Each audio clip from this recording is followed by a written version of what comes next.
السلام عليكم ورحمة الله وبركاته. إن الحمد لله نحمده ونستعينه ونستغفره ونعوذ بالله من شرور أنفسنا ومن سيئات أعمالنا. من يهده الله فلا مضل له ومن يضلله فلا هادي له. وأشهد أن لا إله إلا الله وحده لا شريك له وأشهد أن محمدا صلى الله عليه وسلم عبده ورسوله. يا أيها الذين آمنوا اتقوا الله حق تقاته ولا تموتن إلا وأنتم مسلمون. يا أيها الناس اتقوا ربكم الذي خلقكم من نفس واحدة وخلق منها زوجها وبث منهما رجالا كثيرا ونساء واتقوا الله الذي تساءلون به والأرحام إن الله كان عليكم رقيبا. يا أيها الذين آمنوا اتقوا الله وقولوا قولا سديدا يصلح لكم أعمالكم ويغفر لكم ذنوبكم ومن يطع الله ورسوله فقد فاز فوزا عظيما. ألا إن أصدق الكلام كلام الله وخير الهدي هدي محمد صلى الله عليه وسلم وشر محدثاتها وكل محدثة بدعة وكل بدعة ضلالة وكل ضلالة في النار. أما بعد. Donc, حياكم الله جميعا en cette soirée du mercredi 9 Rabi' al-Awwal 1432 de l'Hégire, ce qui correspond Inch'Allah Ta'ala avec le 1er février 2012. Nous sommes cette fois avec le deuxième cours du livre Les signes de la fin des temps. Alamat Ashrat Sa'a. Avant de commencer, je tiens à vous rassurer, Inch'Allah Ta'ala, car certains avaient émis le doute que quand j'avais cité que le livre sur lequel je me basais, c'était une édition de Bruxelles, certains ont eu peur que cette édition, cette maison d'édition ne soit pas dans la sunna. Il y aurait des rajouts peut-être qui seraient nuisibles. Donc je tiens à vous rassurer, Inch'Allah Ta'ala, en deux choses. La première, c'est que les rajouts, s'il y en a, ou bien ils seront profitables, ou bien ils seront nuisibles. S'ils seront profitables, eh bien, alhamdoulilah. S'ils seront nuisibles, ils ne passeront pas, Inch'Allah Ta'ala. Ça, c'est la première des choses. La seconde, c'est que le livre que je suis en train de vous lire, moi j'ai l'original en arabe. Non. Et moi, les cours que je vous fais en français, je les fais d'abord en arabe. Donc, il y a toujours une comparaison entre ce que j'ai dit en arabe, quand je fais le cours en arabe, et ce que je dis quand je vous enseigne à vous en français. Inch'Allah Ta'ala. Ensuite, juste une petite remarque. Zone Z. Si c'est possible, j'avais écrit dans le Whisper, si c'était possible, de diminuer un peu la police. Non, la police de quoi? Du message de salutation. On peut dépasser 16, on aura 14, 12. Et comme ça, pour que ça soit mieux. Wallah subhanahu wa ta'ala. Un autre point qu'on va lire aujourd'hui, Inch'Allah Ta'ala, parmi les points qu'on va lire, les noms du jour de la résurrection. Les jours de la résurrection, le jour de la résurrection a plusieurs noms. Inch'Allah Ta'ala, on va en lire quelques-uns. Inch'Allah Ta'ala, quelques-uns. Parmi ces noms, l'heure, Sa'a, comme a dit Allah Ta'ala dans le Coran. Ghafir 59, il a dit Inna sa'ata la atiyatun la rayba fiha. En vérité, l'heure va arriver. Pas de doute là-dessus. Donc l'heure. Ça s'appelle aussi le jour de la résurrection. Ça s'appelle Yawm al-Bahth. Comme a dit Allah subhanahu wa ta'ala dans Sourate Al-Rum, verset 56. Laqad labithtum fi kitabillah ila Yawm al-Bahth. Vous avez demeuré, d'après le décret d'Allah, jusqu'au jour de la résurrection.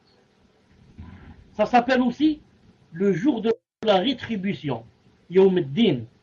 Comme a dit Allah subhanahu wa ta'ala dans Sourate Fatiha, verset 3. Maliki Yawm al-Din. Maliki Yawm al-Din, c'est-à-dire maître du jour de la rétribution. Ça s'appelle aussi, ce jour-là, s'appelle aussi le jour du regret. Car beaucoup de gens vont regretter ce jour-là ou bien de ne pas avoir été musulman, ou bien d'avoir été musulman, mais de n'avoir rien fait comme bonnes actions. Ça s'appelle le jour du regret. Yawm al-Hasra. Comme a dit Allah Ta'ala dans Sourate Maryam, verset 39. Wa anzirhum yawm al-Hasra. Et avertis-les le jour du regret. Et avertis-les du jour du regret. Ça s'appelle aussi la demeure de l'au-delà. La demeure de l'au-delà. Ad-Dar al-Akhira. C'est très connu ça. Ad-Dar al-Akhira. Comme dans Sourate Al-Ankabut, verset 64. وَإِنَّ الدَّارَ الْآخِرَةَ وَإِنَّ الدَّارَ الْآخِرَةَ لَهِيَ الْحَيَوَانُ لَوْ كَانُوا يَعْلَمُونَ. La demeure de l'au-delà est assurément la vraie vie, s'ils savaient. Ça s'appelle aussi le jour de l'appel mutuel. Le jour de l'appel mutuel. Yawm al-Tanad. Yawm al-Tanad. Comme a dit Allah subhanahu wa ta'ala, Sourate Ghafir, verset 32. وَيَا قَوْمِ إِنِّي أَخَافُ عَلَيْكُمْ يَوْمَ التَّنَادِ. Ô mon peuple, je crains pour vous le jour de l'appel mutuel. Je crains pour vous le jour de l'appel mutuel. Ça s'appelle aussi la demeure de stabilité. Dar al-Qarar. Comme a dit Allah Ta'ala, Sourate Ghafir, verset 39. وَإِنَّ الْآخِرَةَ هِيَ دَارُ الْقَرَارِ. Et l'au-delà est vraiment la demeure de stabilité. Ça s'appelle aussi le jour de la décision. Yawm al-Fasl. Comme a dit Allah subhanahu wa ta'ala dans As-Saffat, verset numéro 21. Donc je disais, salam alaikum. Ça s'appelle aussi le jour, ça s'appelle aussi la demeure, non, on n'était pas là, le jour de la décision. هذا يوم الفصل الذي كنتم به تكذبون. Safat 21. C'est le jour de la décision que vous traitiez de mensonge. Ça s'appelle aussi le jour du rassemblement. Comme dans Sourate Ash-Shura, verset 7. وتنذر يوم الجمع لا ريب فيه. وتنذر يوم الجمع لا ريب فيه. Et que tu avertisses du jour du rassemblement, sur lequel il n'y a pas de doute. Ça s'appelle aussi le jour des comptes. Le jour des comptes. Yawm al-Hisab. Comme a dit Ta'ala, هذا ما توعدون ليوم الحساب. Sourate Sad 53. هذا ما توعدون ليوم الحساب. Voilà ce qui vous est promis pour le jour des comptes. Ça s'appelle aussi le jour de la menace. Yawm al-Wa'id. Comme dans Sourate Qaf, verset 20. وَنُفِخَ فِي الصُّورِ ذَلِكَ يَوْمُ الْوَعِيدِ. Et l'on soufflera dans la trompe. Voilà le jour de la menace. Ça s'appelle aussi le jour de l'éternité. Yawm al-Khulud. Comme dans Sourate Al-Qaf, verset 34. Udkhulu bisalam. ذَلِكَ يَوْمُ الْخُلُودِ. Entrez-y en toute sécurité. Voilà le jour de l'éternité. Ça s'appelle aussi le jour de la sortie. Le jour de la sortie. Yawm al-Khuruj. Comme dans Sourate Qaf, verset 42. يوم يسمعون الصيحة بالحق ذلك يوم الخروج. Le jour où ils entendront en toute vérité le cri. Voilà le jour de la sortie. C'est-à-dire la sortie des tombes. La sortie des tombes. Ça s'appelle aussi l'événement. Al-Waqi'a. Comme dans Sourate Al-Waqi'a, verset 1. إذا وقعت الواقعة. Quand l'événement arrivera. Ça s'appelle aussi l'inévitable. Al-Haqqa. Comme dans Sourate Al-Haqqa, verset 1-3. Al-Haqqa. Ma al-Haqqa wa ma adraka ma al-Haqqa. L'inévitable, qu'est-ce que l'inévitable? Et qui te dira ce que c'est l'inévitable? Ça s'appelle aussi le grand cataclysme. Le grand cataclysme, comme dans Sourate Al-Nazi'at 34. Sourate Al-Nazi'at 34. Il a dit فَإِذَا جَاءَتِ الطَّامَّةُ الْكُبْرَى. Puis, quand viendra le grand cataclysme. Ça s'appelle aussi le tumulte. Le tumulte. As-Sakha. Comme dans Sourate Abasa 33. فَإِذَا جَاءَتِ الصَّاخَّةُ. Puis, quand viendra le tumulte. Ça s'appelle aussi l'imminente. L'imminente. Al-Azifa. Alaykum salam wa barakatuh. Comme dans Sourate Al-Najm, verset 57. Azifatil Azifa. Ça s'appelle aussi l'imminente s'approche. Bon, l'imminente, ensuite l'imminente s'approche aussi. Sourate Al-Najm 57. Ça s'appelle aussi le fracas. Le fracas. Al-Qari'ah. Al-Qari'ah. Comme dans le verset 1-3, Sourate Al-Qari'ah. Al-Qari'atu mal-Qari'ah. وَمَا أَدْرَاكَ مَا الْقَارِعَةُ. Le fracas. Qu'est-ce que le fracas? Et qui te dira qu'est-ce que le fracas? Ou qui est le fracas? Donc ça, ce sont les noms. Les noms de ce jour-là, de ce fameux jour. Maintenant, on va parler d'un autre point qui s'appelle la prédiction du prophète sallallahu alayhi wa sallam des événements futurs. La prédiction du prophète sallallahu alayhi wa sallam des événements futurs.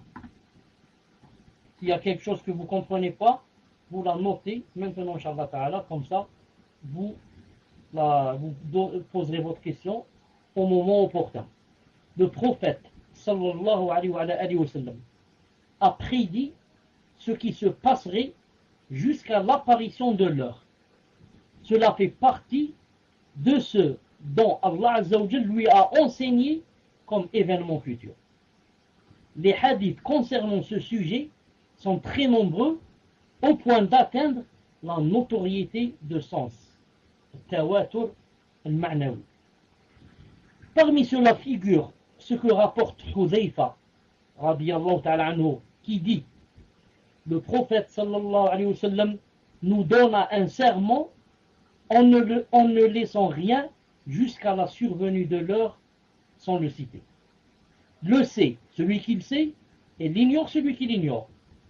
Il a dit: je voyais des choses que j'avais oubliées, mais que je reconnaissais, tel un homme qui en connaît un autre qu'il ne voit plus, mais qu'il reconnaît une fois qu'il l'a revu. Hadith authentique.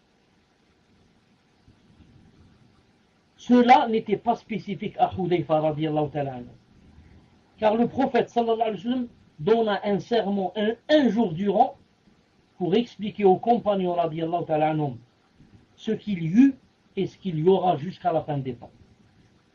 Écoutez bien le hadith qui va venir bi'idhnillahi ta'ala, qui se trouve dans Sahih Muslim, tome 18, page 16.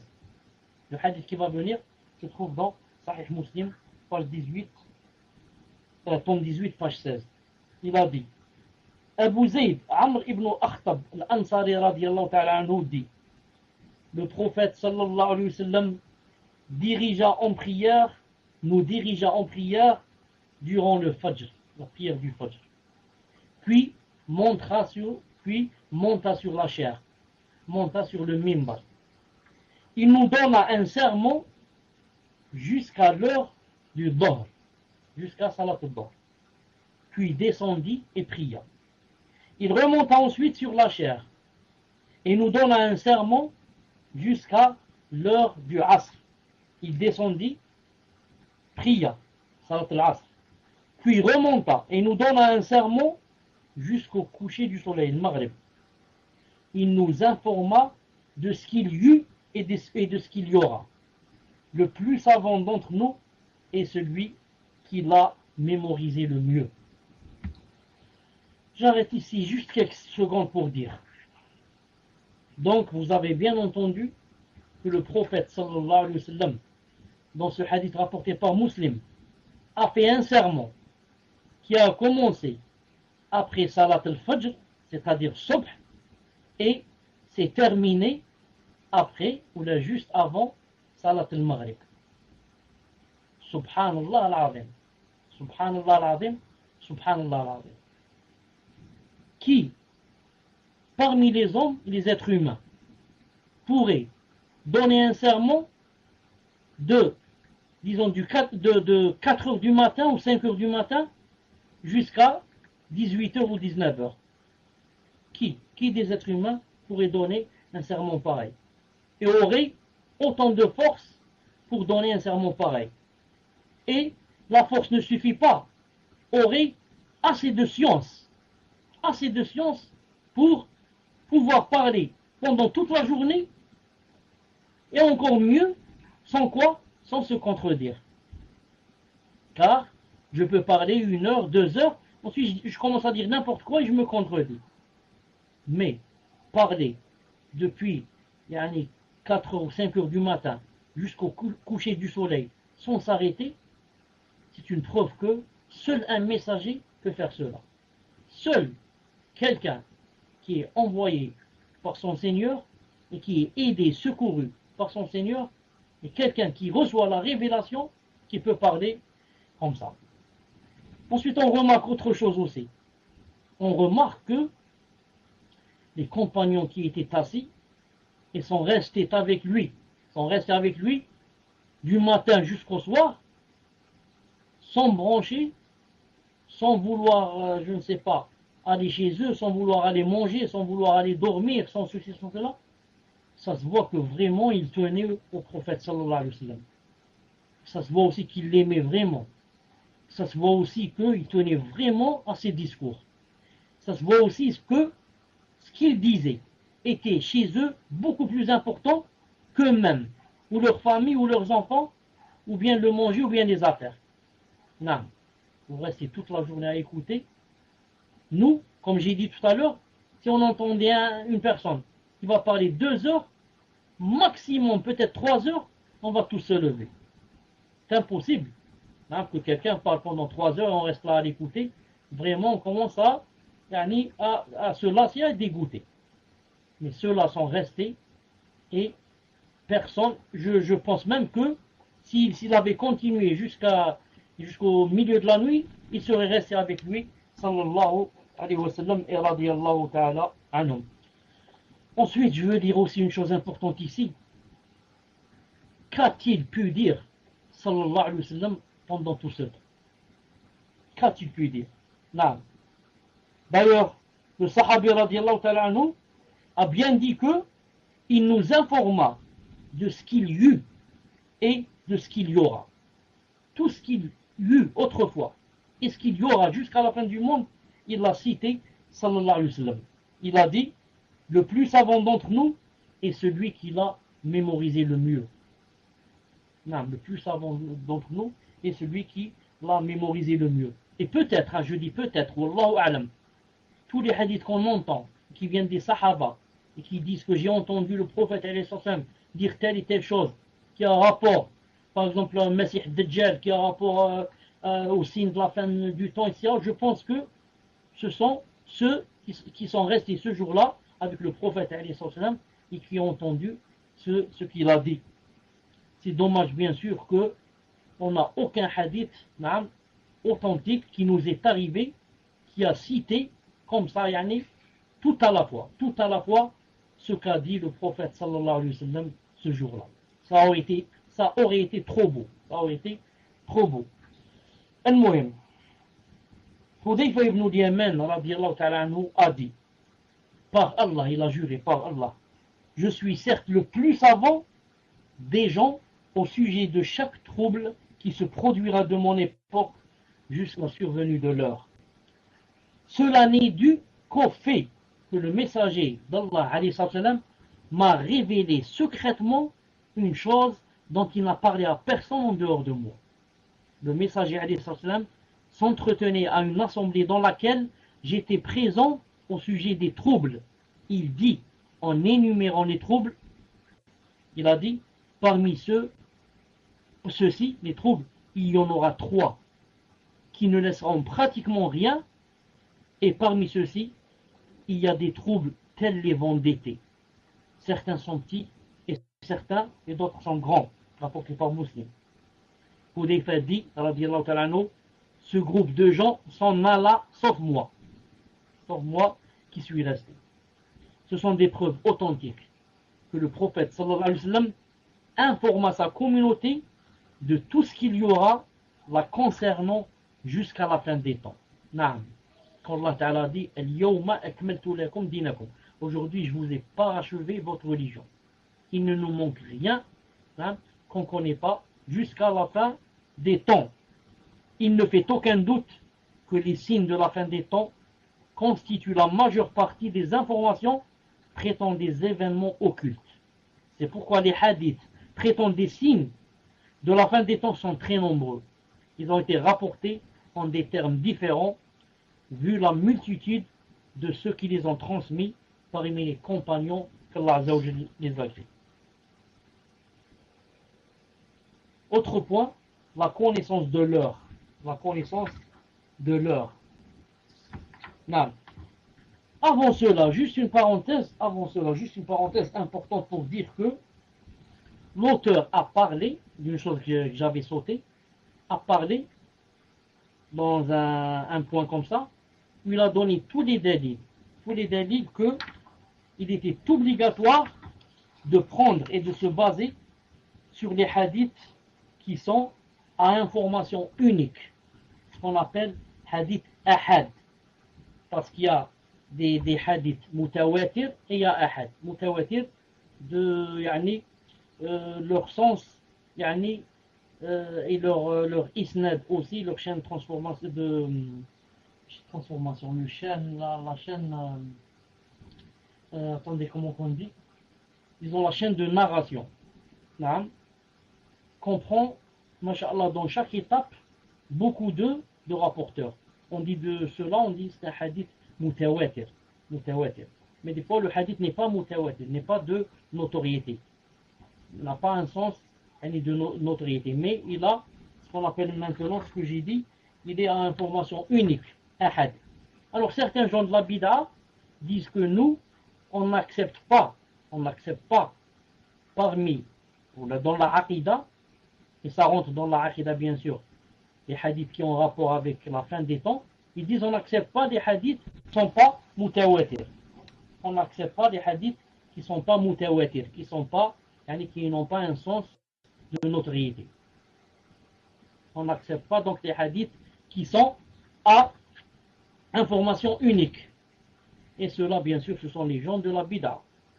Car nous, alhamdoulilah, on accepte tous les hadiths qui viennent du prophète sallallahu alayhi wa sallam, même s'il n'y a que quelques sahaba. Des fois, il y a quelques sahaba. Mais l'essentiel, le hadith a été vérifié et authentifié bi'idhnillahi subhanahu azza wa jal. Et ceux qui disent on ne croit pas avec les hadiths, on ne prend pas avec les hadiths qui sont à information unique dans la aqidah, ça veut dire quoi? Vous savez ce que ça veut dire? Ça veut dire qu'il y a beaucoup de choses en lesquelles il ne va pas croire. Beaucoup de choses. Il ne va pas croire en ces choses, car les hadiths ne sont pas de notoriété, n'ont pas de leur sens, n'ont pas de notoriété dans le sens. Exemple, ils ne vont pas croire en quoi? Ils ne vont pas croire à la grande intercession lors du rassemblement. Ils ne vont pas croire à l'intercession du prophète sallallahu alayhi wa sallam en faveur de ceux de sa communauté qui ont commis les grands péchés. Ils ne vont pas croire à l'ensemble de ces miracles, les miracles du prophète sallallahu alayhi wa sallam en dehors du Coran. Ils ne vont pas croire en ça. Ils ne vont pas croire à la manière dont débuta la création, la description des anges, des djinns, même la description du paradis, de l'enfer. Tout ça qui a été cité en dehors du Coran, ils ne vont pas y croire. Ils disent que les hadiths ne sont pas mutawatir. Non. Ils ne vont pas croire au questionnement de Munkar et Nakir. Non. Munkar et Munkar. Quand ils vont venir, Nakir et Munkar, quand ils vont venir dans la tombe. Ceux-là, ils disent non, on ne va pas croire qu'il y a un Nakir ou Munkar. Pourquoi? Parce que c'est basé sur un hadith, même s'il est authentique, mais pour eux, il n'est pas, comme j'ai dit, son sens n'est pas de notoriété. Et beaucoup de choses dont j'en passe, bi'idhnillahi subhanahu wa ta'ala, puisse Allah subhanahu wa ta'ala nous préserver de la bid'a. Taïb. Autre point, Inch'Allah ta'ala, la connaissance de l'heure. Ce qu'il faudrait savoir, c'est que la connaissance est du domaine de l'invisible, que seul Allah Azza wa Jal connaît. comme le prouvent les versets coraniques et les hadiths authentiques.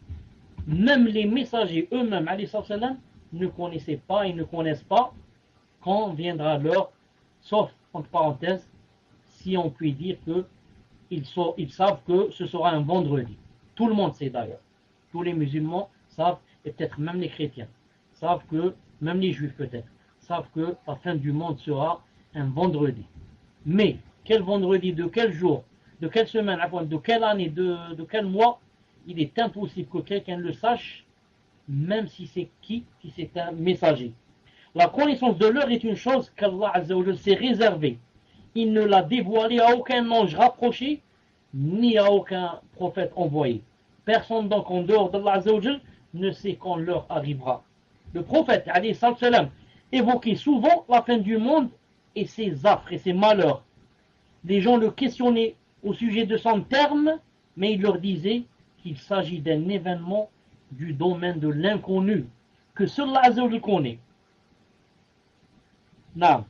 De plus, les versets coraniques étaient révélés, soulignant que la connaissance de l'heure est une science dont Allah a gardé le secret. Parmi ceux-là, il y a la parole d'Allah où il est dit يَسْأَلُونَكَ عَنِ السَّاعَةِ أَيَّانَ مُرْسَاهَا. Ils t'interrogent au sujet de l'heure. Quand va-t-elle jouer? فِيمَا أَنْتَ مِنْ ذِكْرَهَا. En quoi es-tu apte à en parler? إِلَى رَبِّكَ مُنْتَهَا. Son terme n'est connu que de ton Seigneur. Aussi, يَسْأَلُكَ النَّاسُ عَنِ السَّاعَةِ. Les gens t'interrogent au sujet de l'heure. قُلْ إِنَّمَا عِلْمُهَا عِنْدَ اللَّهِ. Dis, sa connaissance est exclusive à Allah. وَمَا يُدْرِيكَ لَعَلَّ السَّاعَةَ تَكُونُ قَرِيبًا. Qu'en sais-tu? Il se peut que l'heure soit proche. L'Ahzab 63. Et comme ça. Ce qui prouve encore que même les autres messagers ne savaient pas, ils ne connaissent pas, quand aura Dieu la survenue de l'heure. Le hadith rapporté par Ahmed ibn Majah al-Hakim est un hadith authentique. D'après Abdullah ibn Mas'ud, radiyallahu ta'ala anhu, que le prophète sallallahu alayhi wa sallam a dit. Il a dit, j'ai rencontré la nuit du voyage nocturne Ibrahim, Moussa et Isa. Abraham, Moïse et Jésus, comme ils disent eux. Ah. Il dit, ils se rappelèrent l'heure et s'en remirent à Ibrahim alayhi salam. Donc ils parlèrent de l'heure, ensuite ils allèrent voir Ibrahim, où là ils étaient avec eux, ils lui ont dit, donc parle-nous de l'heure, c'est quand? Celui-ci dit, je n'en ai aucune science. Ils s'en remirent alors à Moussa, mais il dit, je n'en ai aucune connaissance. Ils s'en remirent enfin à Isa alayhi salam, et lui de dire, quant à sa venue, personne d'autre qu'Allah ne la connaît. Et parmi ce qu'Allah m'a révélé, il n'y a que le faux Messie apparaîtra, l'Antéchrist. Il a dit, c'est-à-dire Isa, c'est-à-dire Jésus alayhi salam, il a dit, j'aurai 2 bâtons. Et lorsqu'il me verra, il fondra tel le plan. Il dit, c'est alors qu'Allah Azza wa Jalla le fera périr. Ainsi, même ces messagers, doués de fermeté, ne savent pas quand arrivera l'heure bi'idnillahi Azza wa Jalla. Donc, pas la peine de s'attarder beaucoup sur ce point, je vais le sauter. C'est pour vous dire quoi? Pour vous dire que tout ce que vous entendez à droite et à gauche et de temps en temps que place maintenant on sait, on connaît exactement quand est-ce qu'aura lieu la fin du monde. Tout cela, il faut n'avoir aucun doute, n'avoir aucun brin de doute que c'est quoi? C'est mensonge sur mensonge. Non. Et que aucun devin, non, ni aucune personne, ni avec toute la science qui existe et la technologie, ne peut savoir quand arrivera l'heure, à part que ce sera un vendredi. Et ça, le fait de prétendre que l'heure, on la connaît, qu'elle a été désignée, ça existe beaucoup chez les sectes chrétiennes. Les sectes chrétiennes. De temps en temps, ils inventent que la fin du monde aura lieu telle année. Par exemple 2018, 2020, tel mois peut-être. Et ils commencent à, je ne sais pas quoi, quitter ce monde. il décide de quitter ce monde et d'aller se séquestrer, s'enfermer dans une villa ou dans une ferme ou je ne sais pas quoi, avec leurs enfants et ils font comme ça une petite communauté, comme quoi on a lu dans la Bible que la fin du monde serait telle année, donc ça reste seulement une année ou deux, donc ils quittent ce monde, quittent le travail, quittent tout, et à la fin, Allah subhanahu wa ta'ala leur montre que tout ce que vous avez dit n'est que mensonge sur mensonge et que rien de cela n'est vrai. Et la plupart du temps, il leur arrive beaucoup de problèmes avec l'État, et la plupart du temps, ils se suicident en groupe, et la plupart du temps, il leur arrive vraiment de grands malheurs. Tout ça à cause de quoi? De l'ignorance, à cause de l'ignorance. Non. Autre point, la proximité de la venue de l'heure. Ce qu'il faudrait maintenant savoir que, c'est quoi? C'est que si on est sûr que personne ne connaît quand viendra la fin du monde, mais une chose est sûre, c'est quoi? C'est qu'elle est proche, la fin du monde est proche. Les versets coraniques et les hadiths authentiques prouvent la proximité de la fin des temps. De plus, l'apparition de la plupart des signes est la preuve de sa proximité et que nous vivons les derniers moments de la vie terrestre. Allah Ta'ala dit, Surat Al-Anbiya 1, verset 1, اقترب للناس حسابهم وهم في غفلة معرضون. Le règlement de leur compte approche pour les hommes alors que dans leur insouciance ils sont détournés.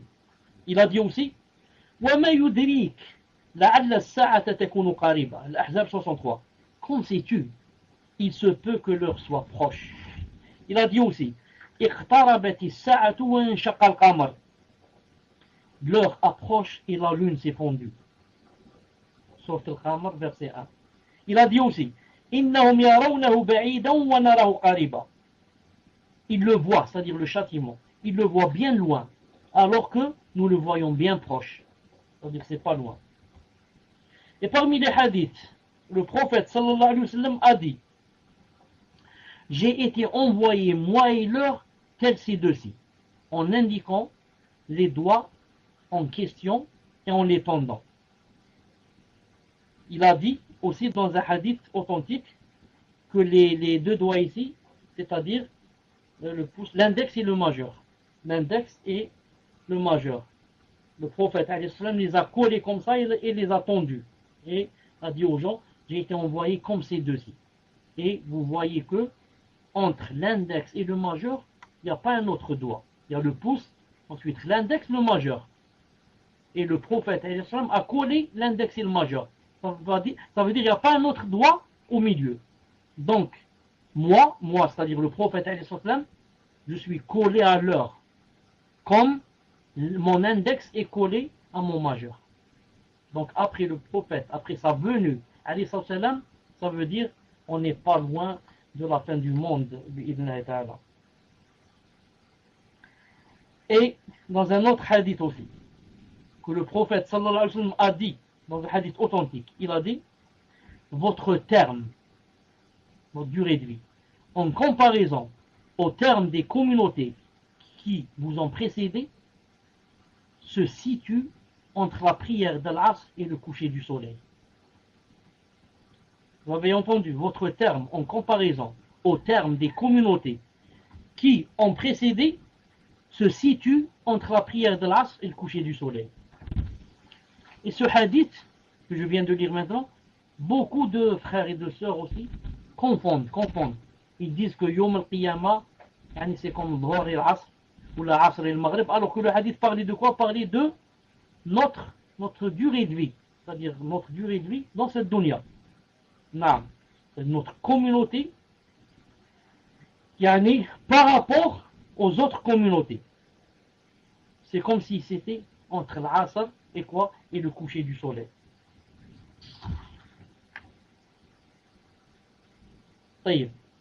Ça c'est pour dire que là, la fin du monde est vraiment proche bi'idhnillahi subhanahu wa ta'ala. Maintenant, on va parler des signes de l'heure bi'idhnillahi subhanahu wa ta'ala. Définition des signes de l'heure. Définition du terme, en arabe on dit ashrat as-sa'a. Asharat, Sharat, c'est le signe. Pluriel de ashrat. Donc les ashrat d'une chose, ce sont ses débuts et ses signes. Non. C'est pour ça qu'en arabe, on dit shorti, c'est-à-dire policier. Pourquoi? Car autrefois, il avait une tenue qui avait comme des rayures. Juste avoir sa tenue, c'est un signe que ce bonhomme-là, c'est un policier.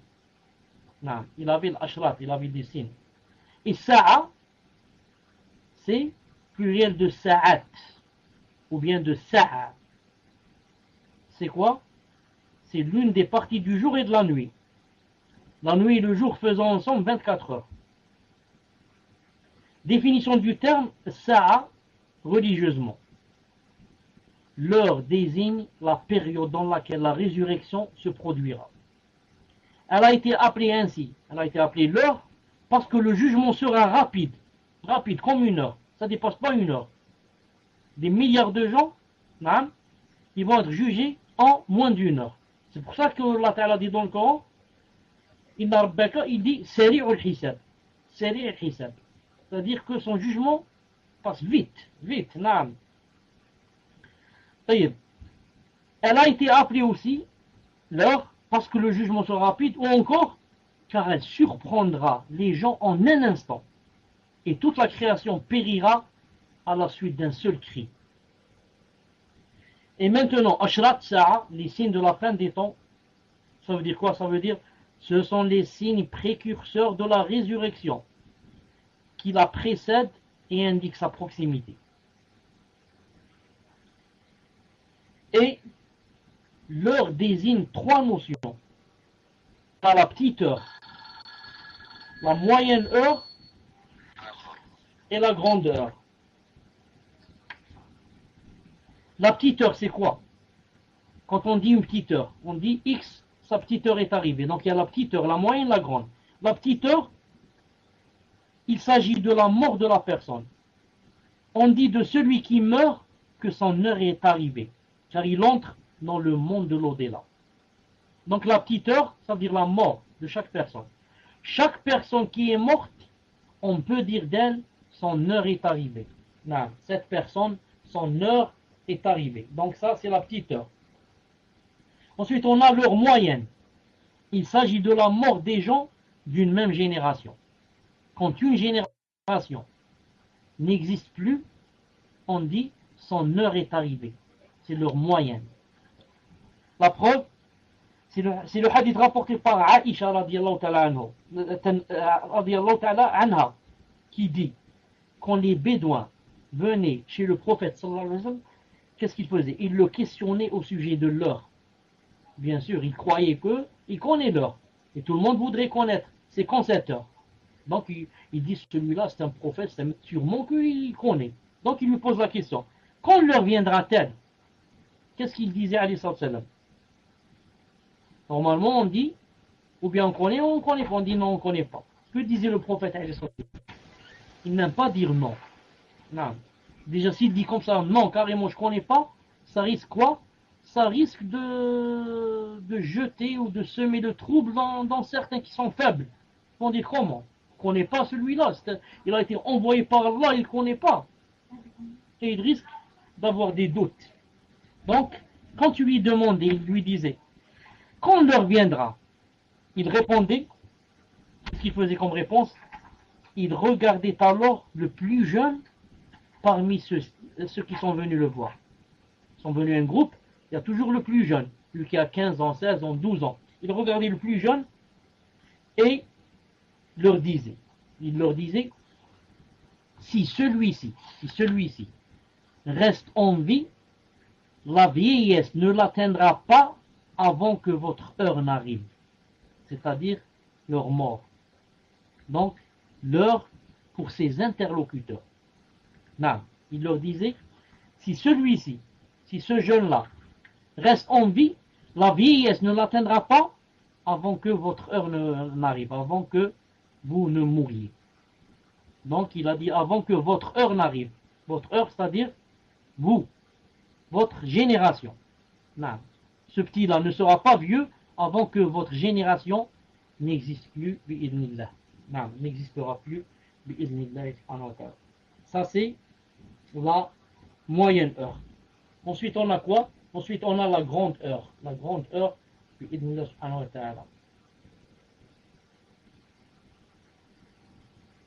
non. D'accord?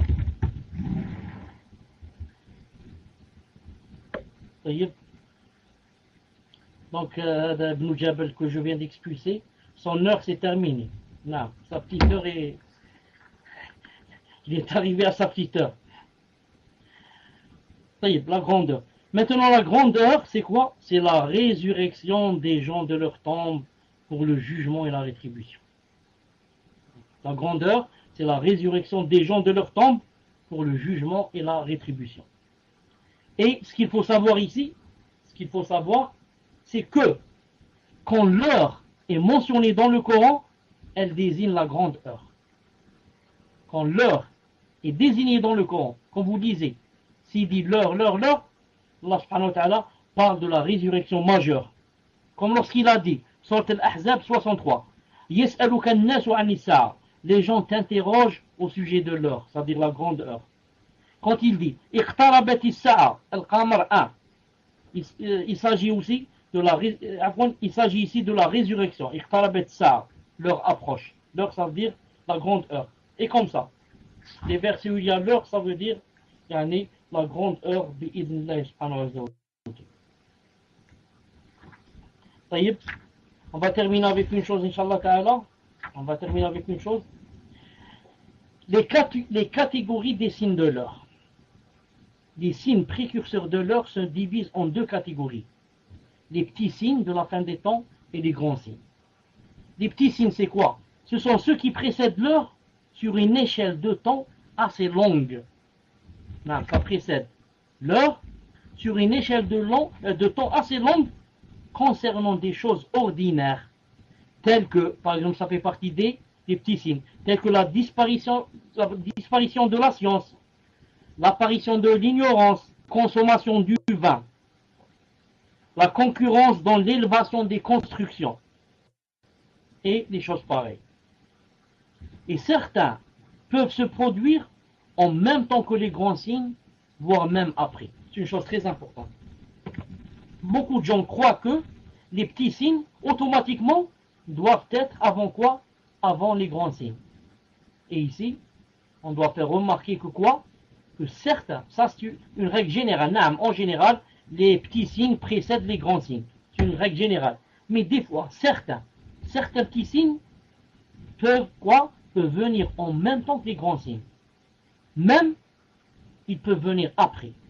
C'est-à-dire que, après l'apparition des grands signes, entre un grand signe et un autre, des fois il y a les petits signes. Vous comprenez? Donc, entre le lever du soleil qui va se lever du couchant, qui va se lever du couchant.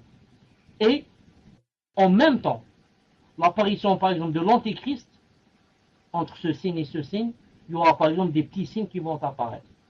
Donc, les petits signes, ce n'est pas obligé que ça soit avant les grands signes. Naam, en général, c'est comme ça. Mais, pas tout le temps. Donc ça, c'est les petits signes. Les grands signes, c'est quoi? Il s'agit d'événements graves qui apparaîtront à proximité de la venue de l'heure. Ce sont des événements inattendus, tels que l'apparition du faux Messie, la descente de Isa alayhi salam, Jésus, la sortie de Gog et Magog, et par exemple le lever du soleil de son couchant. Ensuite, certains savants ont divisé les signes de l'heure en fonction de leur apparition en trois catégories. Certains les ont divisés en trois catégories. Mais ça, c'est en fonction de leur apparition. Ils ont dit, premièrement, les signes qui ont déjà apparu et qui sont terminés, qui ne reviendront plus. 2, des signes qui ont déjà apparu, mais qui ne cessent de se suivre et de se multiplier. 3, des signes qui ne sont jamais encore apparus jusqu'à aujourd'hui. Donc, comme ça, divise, il y en a certains, les signes. Donc, le prochain cours, Inch'Allah Ta'ala, ce sera quoi? On va commencer par le premier signe, qui est l'avènement du prophète sallallahu alayhi wa sallam. C'est ça le premier signe avec lequel on commencera inshallah ta'ala le prochain cours bi'idnillahi subhanahu wa ta'ala.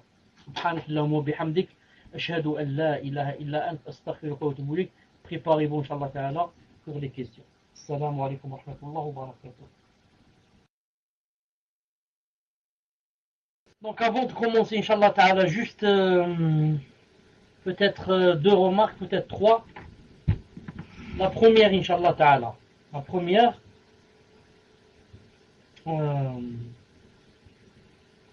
la première c'est quoi? Non, pour les questions. Mouslim, tu me poses seulement une seule question. Une seule question et on passe, inshallah ta'ala. Deuxième des choses. Deuxième remarque. Ce n'est pas obligé que chaque personne qui assiste doit s'efforcer pour poser des questions. Quand on regrette, il y a vraiment des personnes qui ont des questions intéressantes, ou alors des questions urgentes, ou alors des questions vraiment, comment on dit ça, des questions, bon je trouve pas le mot, mais qui n'arrivent pas à poser leurs questions. Donc, ce n'est pas obligé de s'efforcer pour trouver une question si on n'a pas de question. Si quelqu'un n'a pas de question, voilà, si c'est pertinent. Si quelqu'un n'a pas de question, c'est pas la peine qu'il se force pour trouver une question. S'il n'en a pas, il dit alhamdoulilah, j'ai pas de question, je laisse les autres, inshallah ta'ala, poser leurs questions. Il y en a qui ont des questions pressantes aussi, et importantes. Ça c'est la deuxième c'est la deuxième remarque. La troisième. Nous sommes aujourd'hui, inshallah ta'ala, mercredi. Samedi prochain, inshallah, je suis invité à une aqiqa. Inshallah ta'ala, à une aqiqa.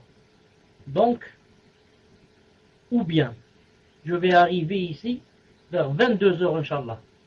Au moins 22h. Ou bien, je ne viendrai pas du tout. Si j'arrive à 22h, inshallah ta'ala, on va pas faire le cours. On va justement faire seulement des questions-réponses.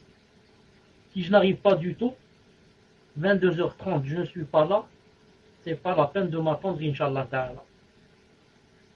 Voilà, inshallah ta'ala, les remarques que j'avais à faire. Tfadhal, inshallah ta'ala, pour la première question.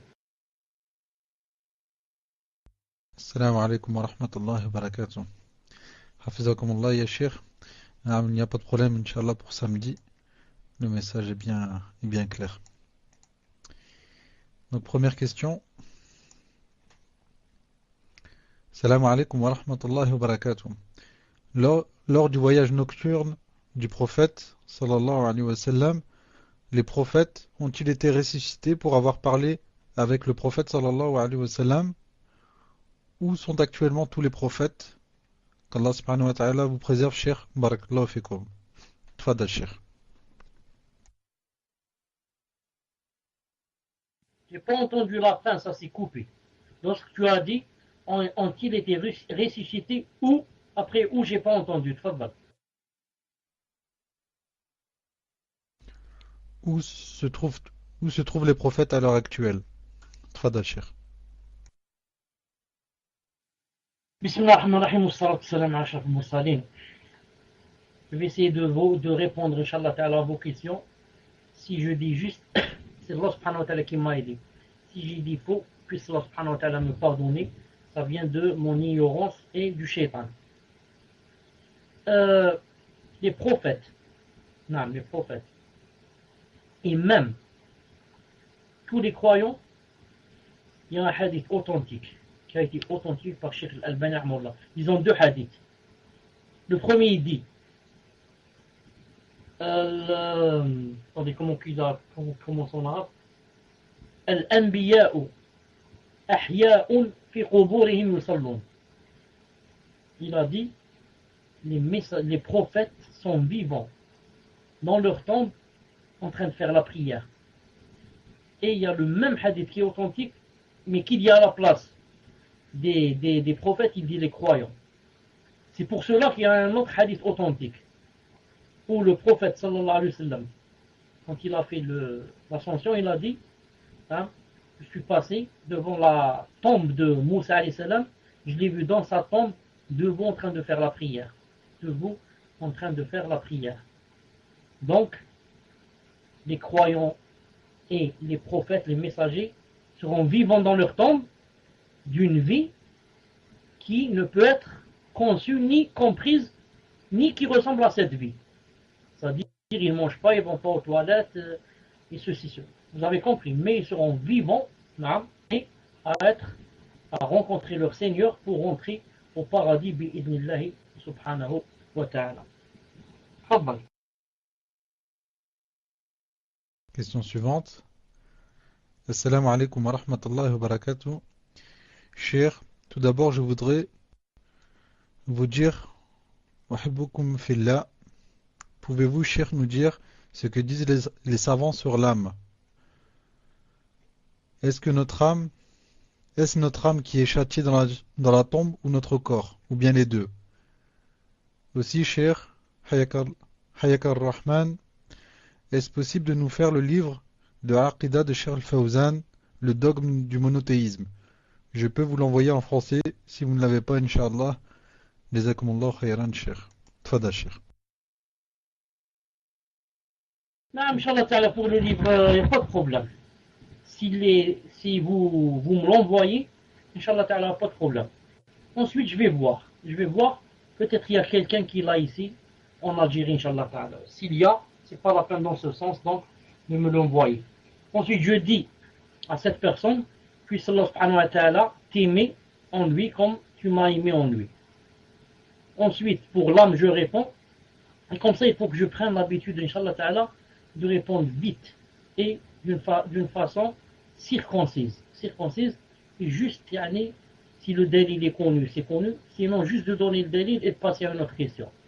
Comme ça évite de répéter les mêmes phrases et ça permet aussi que les autres posent leurs questions, Inch'Allah ta'ala. Donc je redis, pour l'âme, qu'est-ce qui est châtié? Dans la tombe, on dit, comme dit Cheikh bin Uthaymin rahimahullah, dans cette vie-là, c'est le corps qui est châtié. Et ensuite, l'âme. Car s'il n'y avait pas d'âme, le corps ne ressent rien.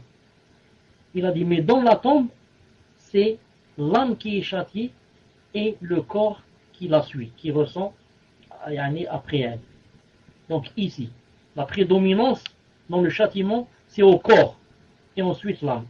Et dans la tombe, c'est l'inverse. C'est l'âme, ensuite le corps. Pourquoi? Parce qu'au début, c'est l'âme et le corps. Ensuite, le corps n'existera plus dans la tombe. Ce sera seulement l'âme qui sera châtiée. Question suivante. Salam alaikum. Saura-t-on pourquoi Allah a guidé les convertis à l'islam le jour du jugement? Qu'est-ce qui a fait qu'Allah les a choisis, aimés et guidés? Barakallahu fikum. Tfadal, Cheikh. Je ne sais pas si Allah subhanahu wa ta'ala va dire quelles sont les raisons pour lesquelles j'ai guidé. Mais il l'a déjà dit dans le Coran, et on sait ça d'après les hadiths authentiques du prophète sallallahu alayhi wa sallam. Allah ta'ala dit dans le Coran, il a dit, si Allah subhanahu wa ta'ala sait, ça veut dire trouve aussi, qu'il y a quelques biens dans vos cœurs, donc il va donner du bien. Allah subhanahu wa ta'ala regarde les cœurs. C'est pour ça qu'il y a un hadith authentifié par Cheikh Al-Albani rahimahullah, où le prophète alayhi sallam a dit qu'Allah subhanahu wa ta'ala a regardé, dans le sens, chez nous on dit a jeté un coup d'œil, mais Allah ta'ala on dit a vu les cœurs des êtres humains. Il a trouvé que parmi ces cœurs-là, le plus pur, c'était celui du prophète Mohammed sallallahu alayhi wa sallam. Il l'a choisi pour la prophétie et être le dernier message.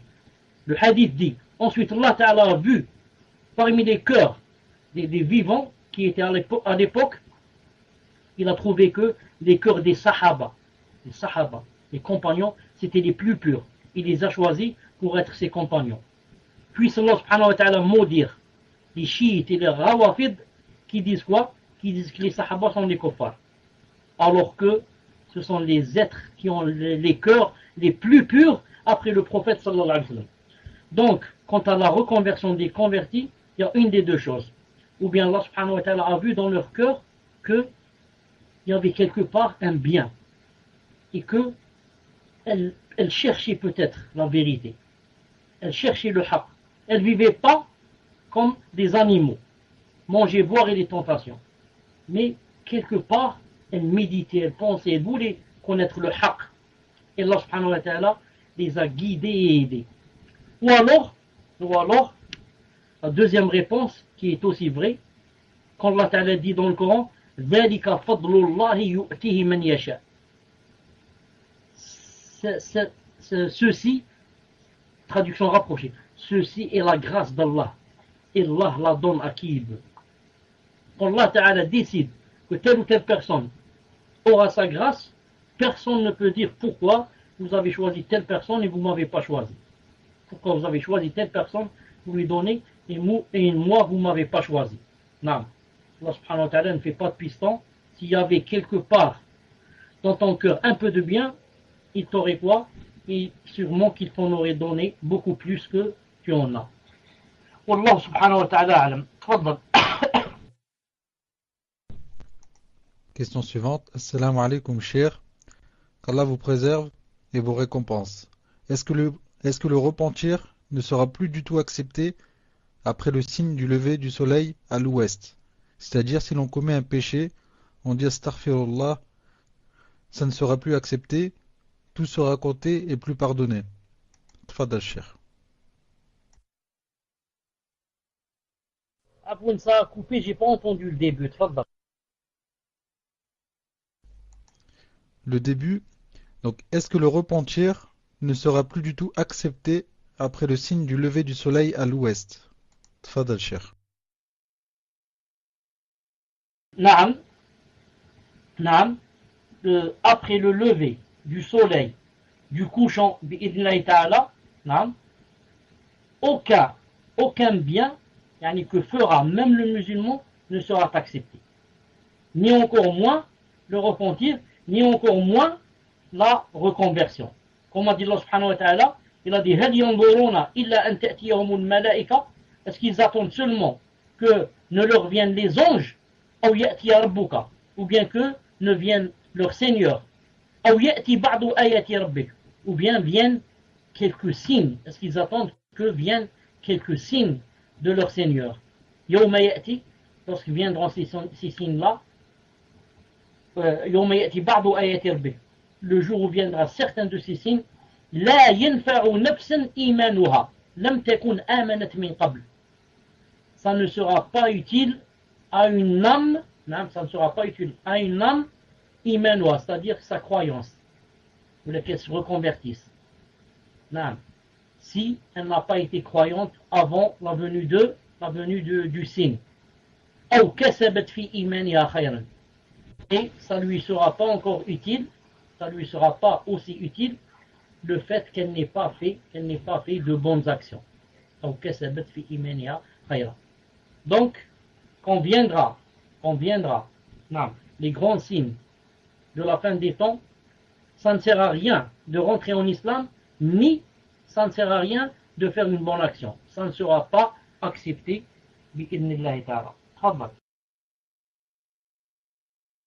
Question suivante. Salam alaikum, cher. Quel est le statut de la personne handicapée le jour du jugement dernier? Est-ce vrai qu'elle pourra choisir 70 personnes pour les faire entrer au paradis? Tfadal, cher. Après, j'ai entendu seulement le début, pas la fin. Quel est le jugement, le statut du Yawm al-Qiyamah?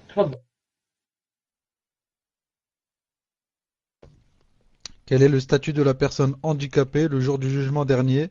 Est-ce vrai qu'elle pourra choisir 70 personnes pour les faire rentrer au paradis? Tfadal, cher. Ce que vient de citer la personne ici est une spécificité au martyr. Seul le martyr pourra faire rentrer 70 personnes, comme on a cité la fois passée, ou bien 72 personnes de sa famille. Mais ce n'est pas cité qu'une personne handicapée aura cet avantage. Je ne connais aucun texte qui dit qu'une personne handicapée aura cet avantage. Les 70, c'est pour le martyr. Question suivante. Assalamu alaikum wa rahmatullah, cher. Comment comprendre la parole que Yawm al-Qiyamah, 8 anges porteront le trône. Doit-on comprendre qu'Allah Ta'ala, au-dessus de son trône, va descendre avec les anges sur terre, ou que les anges vont descendre avec le trône sans qu'Allah ne descende? Ou y a-t-il une autre compréhension? Barakallahu fikum wa jazakumullahu khayran. Tfadal Cheikh. Quand on dit que Allah subhanahu wa ta'ala viendra, un sunnah ou jama'a diront c'est une venue véridique. C'est une venue véridique. C'est pas, on ne dit pas comme les Ash'arites et les Ahbash et les autres qui disent que c'est pas Allah qui va venir, mais son ordre. Ou bien c'est pas lui, c'est les anges. Non. Allah Ta'ala dans le même verset a dit que lui viendrait et a dit aussi que ses anges viendraient. Donc il y a ange et il y a Allah. C'est pas à la place d'Allah Ta'ala vont venir les anges. Mais Sunnah al Jama'a disent que quant à sa venue, c'est comment exactement, comment qu'il viendra exactement, personne ne le sait, car rien ne lui ressemble. Et c'est lui l'audient et le clairvoyant. Ce qu'il faudrait aussi savoir, c'est que quand on dit que les anges portent le trône, certains peut-être vont croire que, donc, Allah subhanahu wa ta'ala, quand on dit qu'il est au-dessus du trône, certains vont croire qu'il est sur le trône. C'est pour ça que nous on fait bien la différence entre être sur une chose et être au-dessus d'une chose. Vous comprenez? Nous, on n'a pas dit que Allah Ta'ala était sur le trône. C'est-à-dire si on enlève le trône, c'est comme si quelqu'un qui est sur la chaise, il va tomber, on lui enlève la chaise. Mais on a dit que Allah Ta'ala était au-dessus du trône, au-dessus. C'est comme moi je dis que le plafond est au-dessus de moi. Ça ne veut pas dire que ma tête touche le plafond, ni que moi je touche le plafond, ni que le plafond me touche. Comprenez? Là, le plafond est au-dessus de moi. Le ciel est au-dessus de moi. Et Allah est au-dessus du trône. Donc, il ne faut pas comprendre que, si je dis il est au-dessus, que ça veut dire il est sûr. Ça veut dire qu'il est sur la chose. Donc, comment il viendra, etc. Donc, je réponds, je redis, d'une façon, il est au-dessus du trône, il est au-dessus du trône, avec une façon qui lui est propre, avec une façon qui lui est propre. Et comment qu'il va venir, etc. Sunnah Jama'a disent, il va venir. Je suis sûr que Allah Ta'ala va venir. Je suis sûr que les anges porteront ce jour-là son trône, ils seront 8. Je suis sûr que on verra le trône. Je suis sûr que on verra Allah subhanahu wa ta'ala. On verra le jour de la résurrection, on le verra aussi dans le paradis. Et je m'arrête, Inch'Allah Ta'ala, à ceci. Je m'arrête, Inch'Allah Ta'ala, à ceci. Je ne vais pas loin, car je n'aurai pas de réponse. Non. Non, Michel, j'ai précisé que c'était d'une façon qui lui était propre, parce que peut-être certaines personnes qui ont écouté vont mal comprendre et vont dire qu'on a comparé, comme vous avez dit, que le plafond est au-dessus de moi. Ils vont peut-être comprendre et comparer que Allah subhanahu wa ta'ala est au-dessus du trône, comme le plafond est au-dessus de vous. Donc c'est pour ça qu'il ne faut pas comparer et que ça lui est bien propre, Inch'Allah. Donc question suivante. Salam alaikum, cher. Est-ce que nous qui vivons en France avons la récompense des 50 compagnons pour les difficultés que l'on subit, que Allah va donner la meilleure des fins? Tfadal cher. Je ne sais pas exactement. Je ne peux pas attester d'une façon qui ne contient pas de doute que vous avez le mérite des 50 compagnons. Mais je dis deux choses. La première, je vous souhaite c'est-à-dire cette rétribution, cette grande rétribution.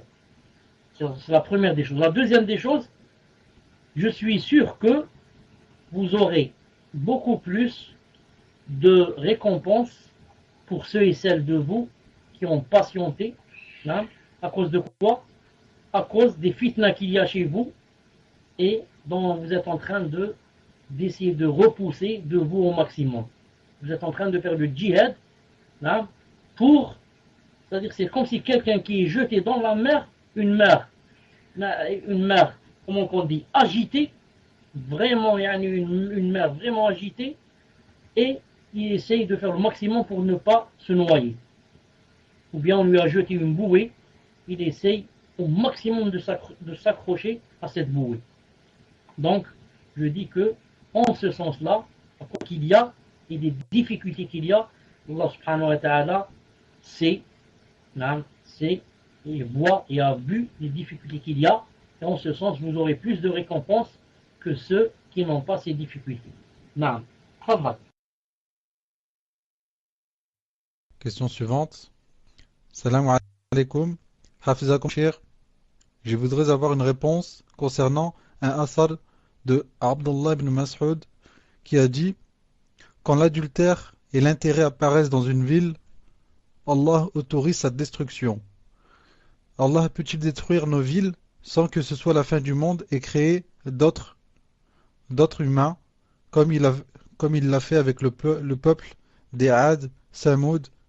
Jazakumullah khayran. Tfadal Cheikh. Ce asar, je ne le connais pas, mais son sens est vrai. Son sens est vrai. Qu'est-ce qui empêcherait Allah subhanahu wa ta'ala de détruire une ville et de faire partir des gens qui habitaient pour que viennent d'autres nouveaux? Et ça a été cité dans plusieurs versets dans le Coran. Plusieurs versets dans le Coran où Allah subhanahu wa ta'ala parle des qura, des villes qui ont été détruites et décimées. Et à chaque fois Allah subhanahu wa ta'ala dit bima kanu yadlimun, à cause des péchés qu'ils faisaient, à cause des péchés qu'ils faisaient. On a comme exemple, pourquoi on va loin, on a les tsunamis qui arrivent, qui font des ravages. De temps en temps, on entend que un tremblement de terre, par exemple, a eu lieu dans telle et telle ville et qui l'a décimé. 20 000 morts, 30 000, 100 000, et comme ça. Mais des fois, en quelques minutes, tout un peuple qui part, avec vieux, vieilles, enfants, tout le monde part. Et ça ne reste que des ruines. Des ruines qui, pour les gens, pour ceux et celles qui méditent, ce sont bien des signes d'Allah subhanahu wa ta'ala et de sa puissance. Comme a dit Allah subhanahu wa ta'ala dans le Coran, وَكَذَلِكَ أَخْذُ رَبِّكَ إِذَا أَخَذَ الْقُرَى وَهِيَ ظَالِمَةٌ إِنَّ أَخْذَهُ أَلِيمٌ شَدِيدٌ. Il a dit وَكَذَلِكَ الْقُرَى, et c'est ainsi les villes.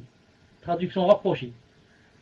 إِذَا أَخَذَ رَبُّكَ الْقُرَى وَهِيَ ظَالِمَةٌ. Si jamais il a dit, il punit les villes ou les châtie, وَهِيَ ظَالِمَةٌ, alors qu'elles sont injustes. Et les villes ne peuvent pas être injustes, c'est-à-dire leurs habitants. Il a dit il a dit quand il prend les villes et il les punit, sa punition, il a dit, est vraiment, elle fait mal. Elle fait mal, elle est grande et elle fait vraiment mal. Non. Je dis, vous avez remarqué que des fois c'est des milliers qui meurent. Des milliers, ensevelis sous les décombres. Et bon, ça s'appelle les éruptions volcaniques.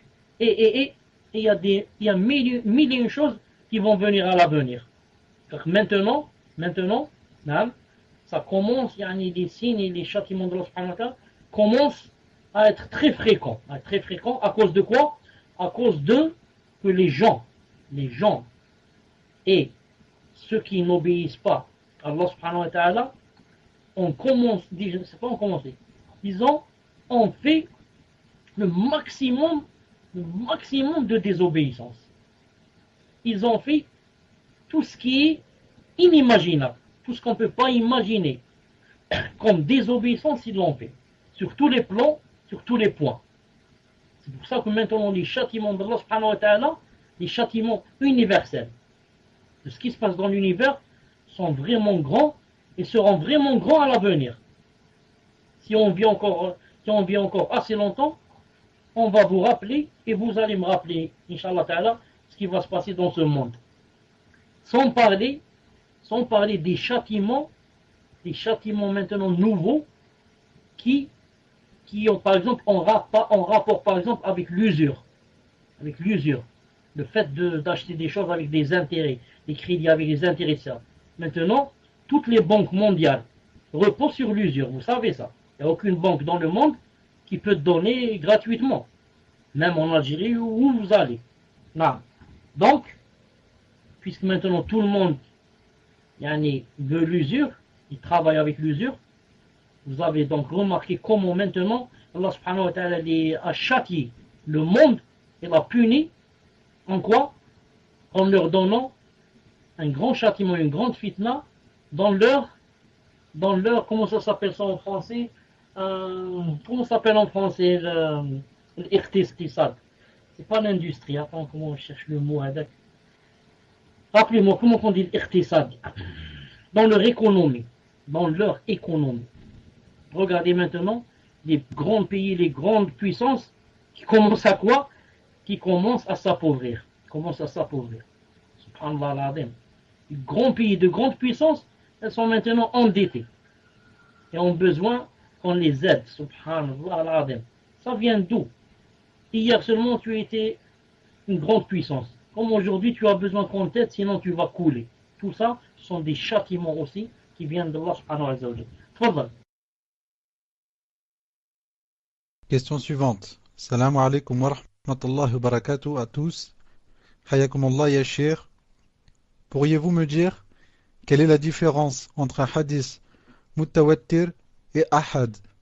Est-ce que le hadith ahad a le même degré d'authenticité que le mot mutawattir?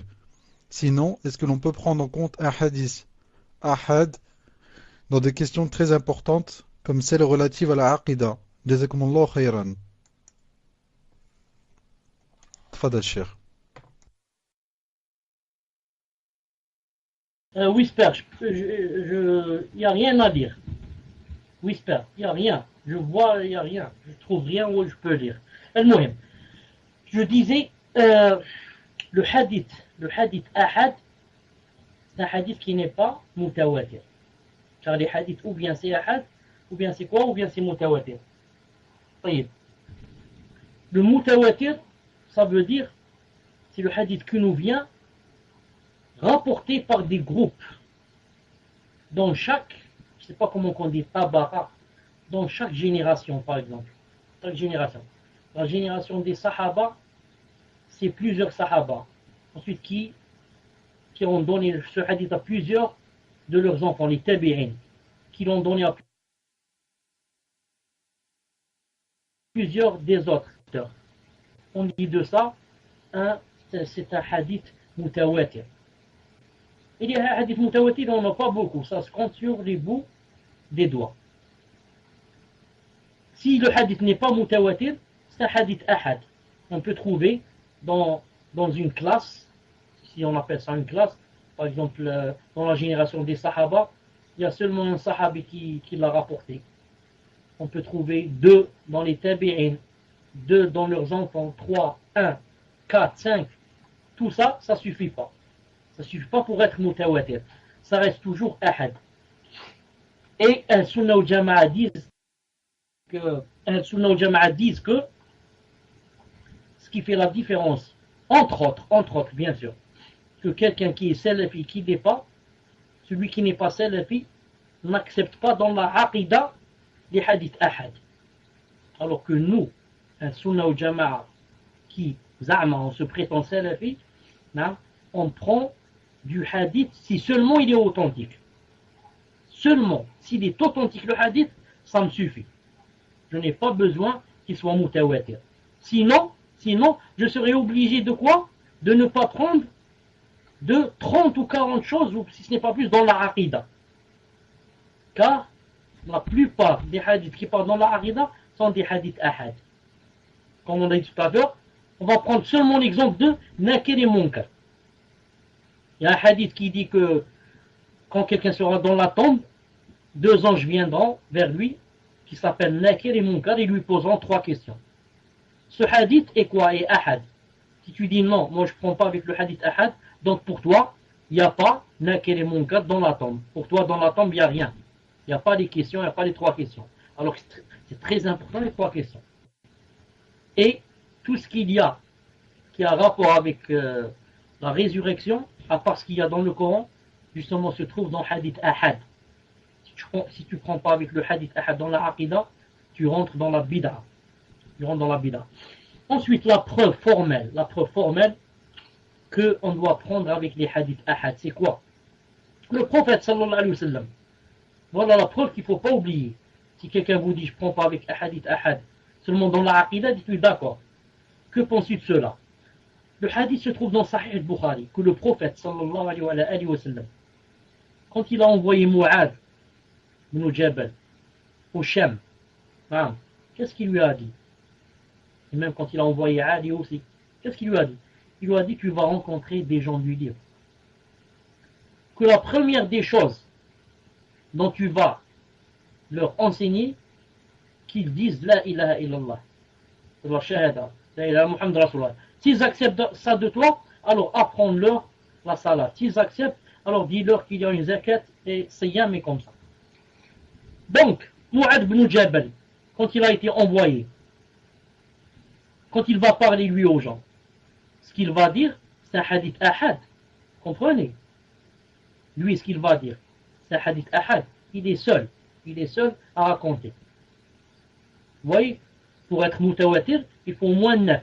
Certains savants, ils ont dit au moins 9 dans chaque étape, chaque classe. 9 dans les sahaba, 9 dans les tabi'in, 9 dans... Et encore, ils ont dit c'est le minimum. Donc ici, Mu'adh, il a été seul. Et le prophète lui a dit quoi? Il lui a dit, tu vas leur apprendre, entre autres quoi?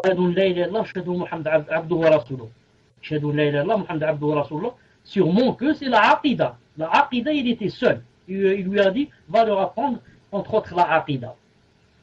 Donc, vous voyez que c'est une preuve formelle qu'il faut quoi? Qu'il faut prendre avec les hadiths ahad, sinon on fait partie des gens de la bid'a. Question suivante. Salam alaikum cher.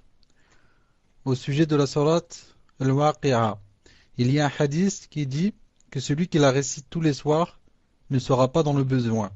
Connaissez-vous l'authenticité de ce hadith? Barakallahu fikum. Tfadal cher. Le hadith n'est pas authentique. Le hadith qui dit que quiconque qui lit Surat al-Waqi'a chaque soir ne deviendra pas pauvre, ou bien n'aura besoin de rien, le hadith n'est pas authentique. Le hadith, il est ou bien faible, ou bien forgé. Il n'est pas authentique. Fadal. Question suivante. Assalamu alaikum wa rahmatullah. Le jour du jugement, les 70 000 qui iront directement au paradis n'en verront absolument rien, ou bien ils seront là, mais rapidement. Barakallahu fikum wa ahsanallahu ilaykum. Tfadal cher. J'ai pas bien entendu. Est-ce que tu as dit les 70 000? Est-ce que tu as dit ils ne verront pas ou ils non verront, ou bien c'est quoi le verbe? Je n'ai pas bien entendu. Tfadal. Naam, cher, n'en verront absolument rien, c'est-à-dire le jour du jugement. Est-ce qu'ils iront directement au paradis ou assisteront-ils au jour du jugement dernier? Tfadal cher. J'ai pas encore bien compris la question. Tfadal. Je la répète, cher. Le jour du jugement, les 70 000 qui iront directement au paradis. Est-ce qu'ils verront quelque chose, ou alors ils iront directement au paradis par rapport au jour du jugement dernier?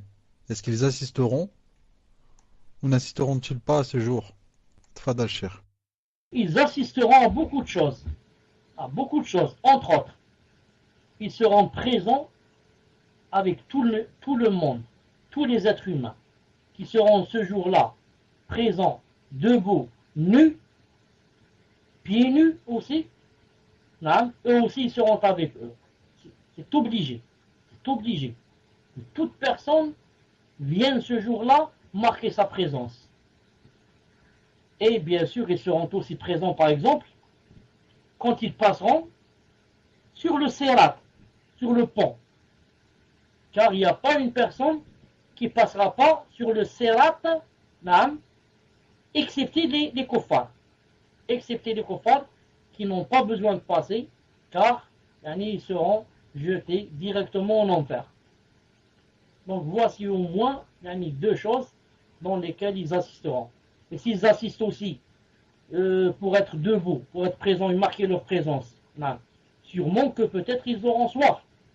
Et que peut-être s'ils ont soif, donc ils auront besoin aussi d'aller s'abreuver chez yani, le bassin du prophète sallallahu alayhi wa sallam.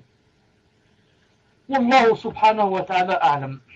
Mais je rappelle seulement, je donne une petite faïda, que les 70 000 personnes qui vont rentrer directement au paradis, c'est-à-dire sans passer par Jahannam, c'est 70 000, hein, chacun d'eux, ou là c'est 70 000, auront aussi 70 000 avec eux. Non, 70 000 autres seront avec eux, bi'idnillahi subhanahu wa ta'ala. Fadal. Cher, on vient de me rappeler que la semaine dernière, samedi dernier, Wallahu alam, je vous avais posé une question qui était en arabe, je vous l'avais envoyée par fichier et vous aviez dit qu'il fallait vous rappeler, Inch'Allah, cours prochain pour que vous y répondiez. Donc je ne sais pas si je vous lis une question ou là, si vous répondez directement à la question qui vous avait été posée, cher. Tfadal, Inch'Allah.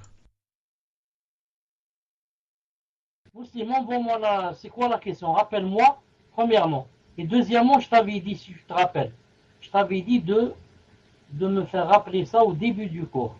Ça? Ça, cher, je n'ai pas pu être là au tout début du cours et j'avais oublié. On vient de nous le faire rappeler. Sinon, on laisse ça soit pour samedi, si vous êtes présent, ou alors pour mercredi prochain. Allahu alam. Et la question, je vous la réenvoie. Il faut que vous ouvrez votre PV, cher. Sinon, je ne peux pas vous envoyer le fichier. Et la question suivante. Assalamu alaikum wa rahmatullahi wa barakatuh. Par rapport au hadith qui dit la fin de votre ou notre communauté par rapport aux autres communautés est comme la prière de l'Asr jusqu'à la prière de Maghrib. Si j'ai bien compris, la communauté de Mohammed sallallahu alayhi wa sallam durera moins que les autres communautés. Mais est-ce par rapport au temps, sachant que apparemment la communauté de Isa n'a duré que 600 ans? Et aussi si vous pouviez répéter les trois parties quand on fait les savants de la fin des temps, s'il vous plaît, car j'ai eu un problème de son dû à ma connexion au même moment. Barakallahu fikum wa jazakumullahu khayran, qu'Allah vous préserve. Tfadal, cher. De quelle partie parle exactement la personne?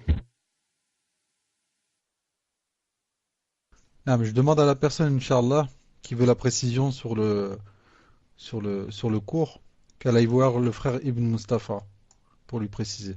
Tfadal, cher. Une seconde, je jette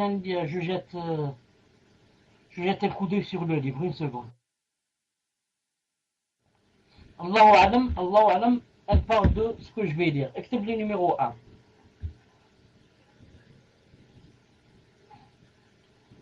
Certains savants ont divisé les signes de l'heure en fonction de leur apparition en trois catégories.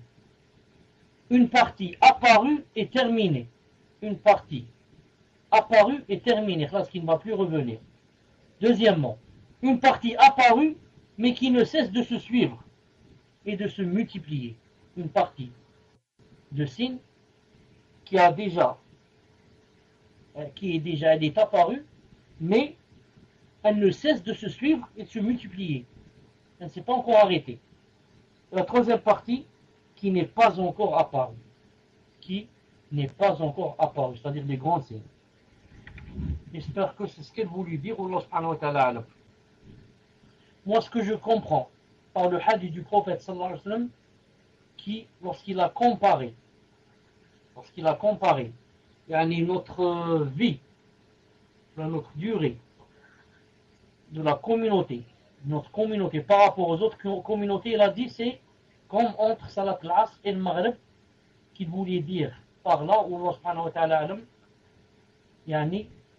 qu'il parlait peut-être de l'âge. Non.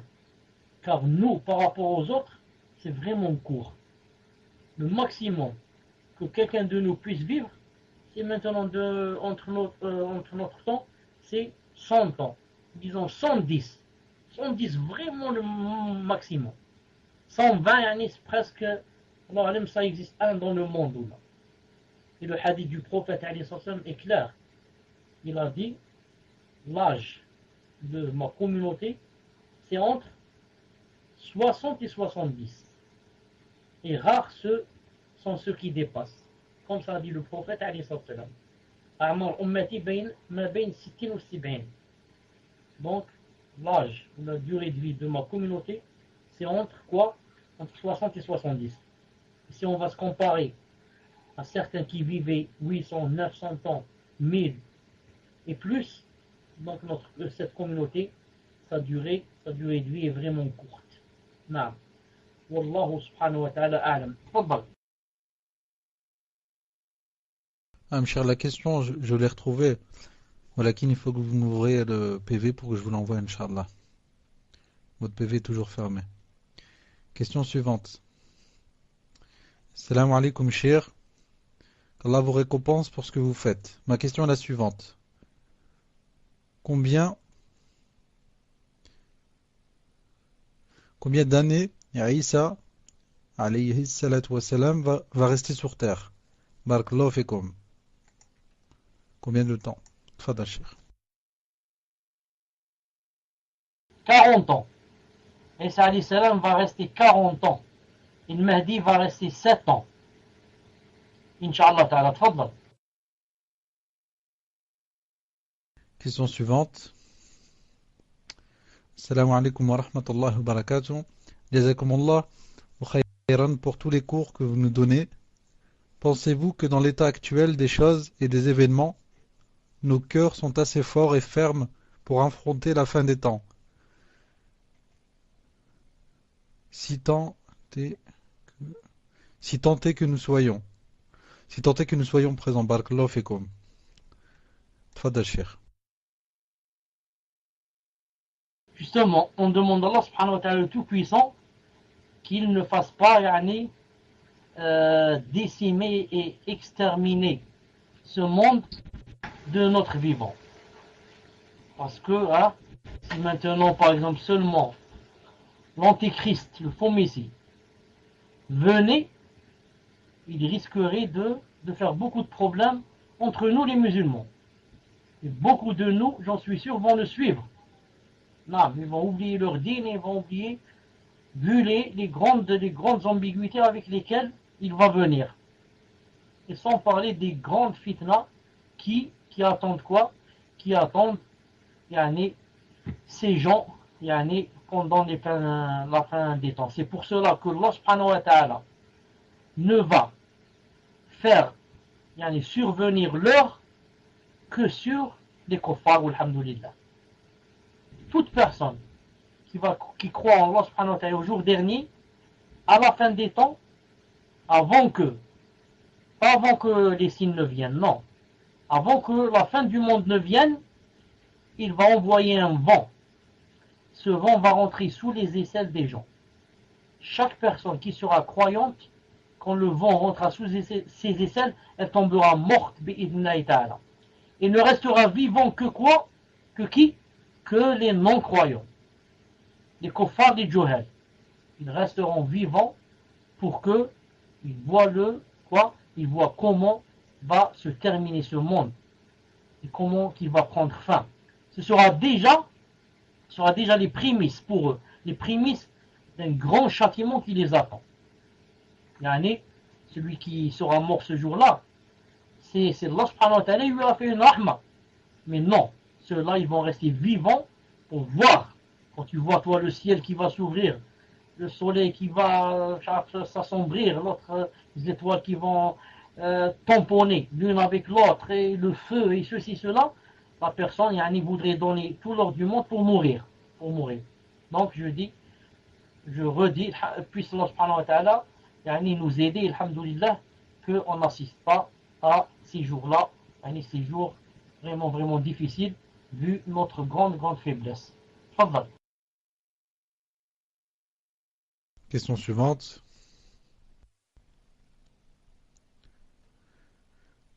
Salam alaikum, hafizakum. Est-ce qu'il y a un hadith qui dit que les 50 000 ans d'attente passeront comme le temps entre Dhuhr et l'Asr pour le croyant? Tfadal Cheikh. Naam, il y a un hadith authentique qui dit comme ça. Un hadith authentique qui dit que pour le croyant, le jour du jugement dernier, ce sera comme Dhuhr et l'Asr. Comme 2 heures ou 2 heures et demie ou 3 heures au maximum. Et ça, c'est une grâce d'Allah subhanahu wa ta'ala pour les croyants. Fadlan. Un mot. Question suivante, et je précise à la sœur qui avait posé la question en arabe, Inch'Allah, que la réponse sera soit samedi, ou alors mercredi de la semaine prochaine, Inch'Allah. Question suivante, Salam alaikum wa rahmatullahi wa barakatuh. Est-ce que je peux me dévoiler devant mon beau-père, entre parenthèses le père, à mon mari qui n'est pas musulman? Et ai-je le droit de lui faire la bise? Est-ce que mon mari peut faire la bise à ma mère? Car j'ai lu une fatwa de l'Ifta disant qu'il fallait serrer la main. Barakallahu fikum. Tfadal Cheikh. S'il y a une fatwa de Lajnat Da'ima qui dit qu'il ne faut pas faire la bise, donc il vaudrait mieux se baser sur une fatwa pareille qui a été élaborée par de grands savants. Ce que je sais moi, le faible, c'est que le beau-père est un mahram à vie. Que même la femme, quand elle est divorcée par son mari, le père de son mari reste toujours un mahram pour elle à vie. Quand on dit un mahram, ça veut dire qu'elle peut se dévoiler devant lui, lui faire la bise et lui serrer la main et tout. Vous comprenez? Mais eux, s'ils ont dit comme ça, c'est peut-être par rapport au beau-père qui n'est pas croyant, et par conséquent, s'il n'est pas croyant, ça veut dire que peut-être qu'il est vicieux, peut-être que il vaut mieux l'éloigner, s'éloigner de lui. Wallahu subhanahu wa ta'ala a'lam. Mais ce que je peux vous dire, c'est que Cheikh Ibn Uthaymin rahimahullah a dit que la question par rapport à la femme se dévoile, ne se dévoile pas, lui montre ses cheveux, ne montre pas, fait la bise, ne fait pas.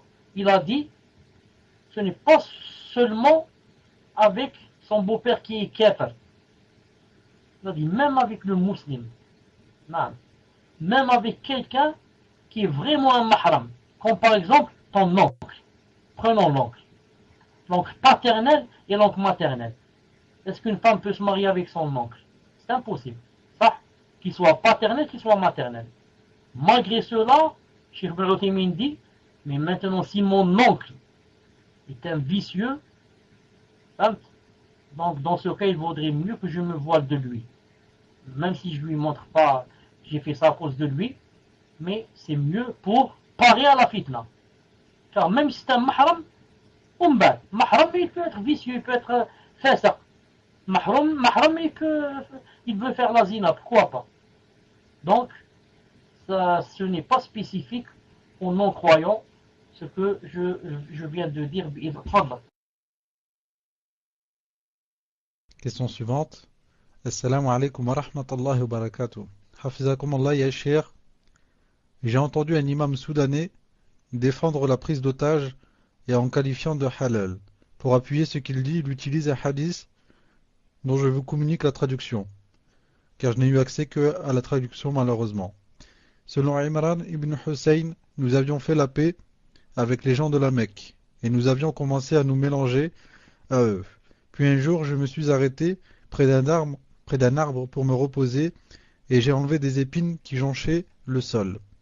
Puis 4 mouchriquines sont arrivés et ont suspendu leur épée à un arbre et se sont allongés eux aussi.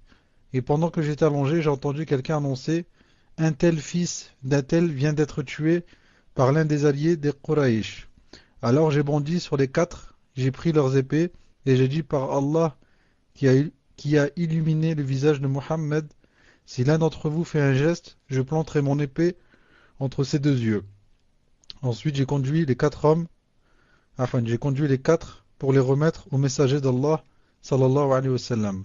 Et alors ils ont dit: Ya Rasulullah, pourquoi nous retiens-tu?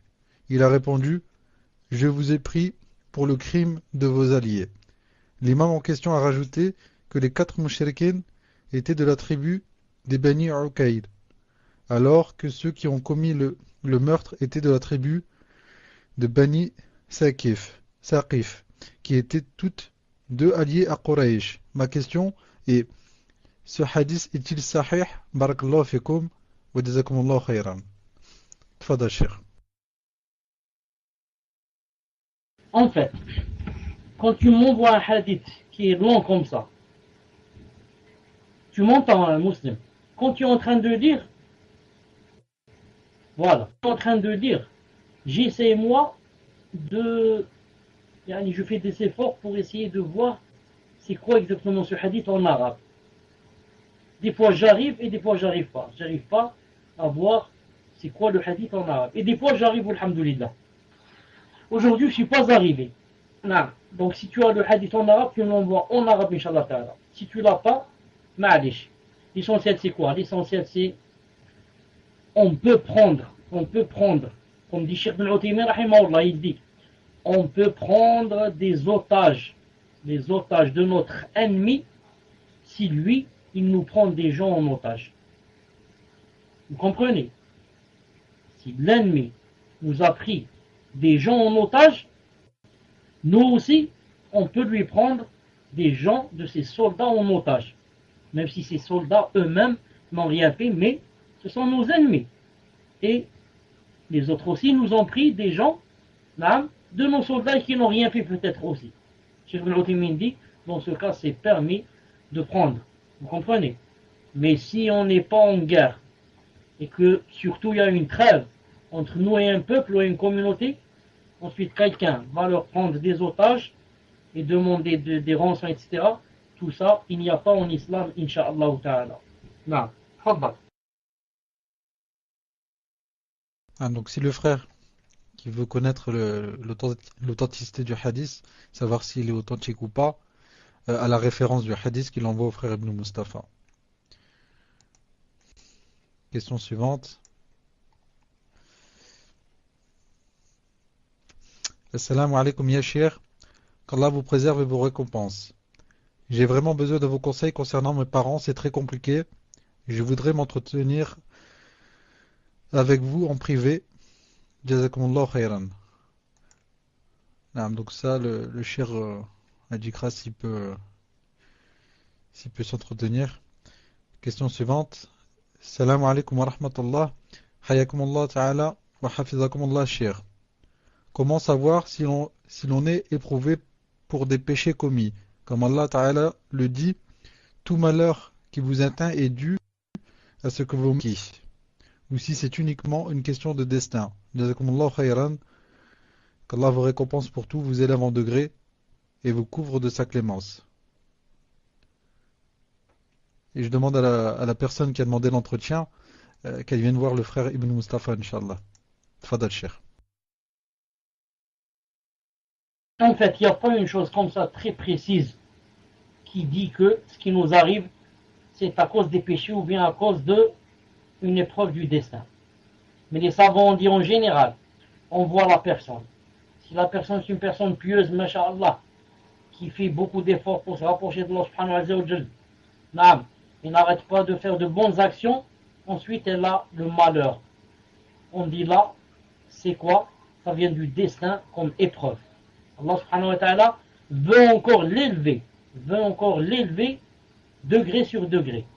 Comme a dit le prophète dans Sahih Bukhari, il a dit quand Allah subhanahu wa ta'ala aime une personne, il l'éprouve. Quand Allah aime une personne, il l'éprouve.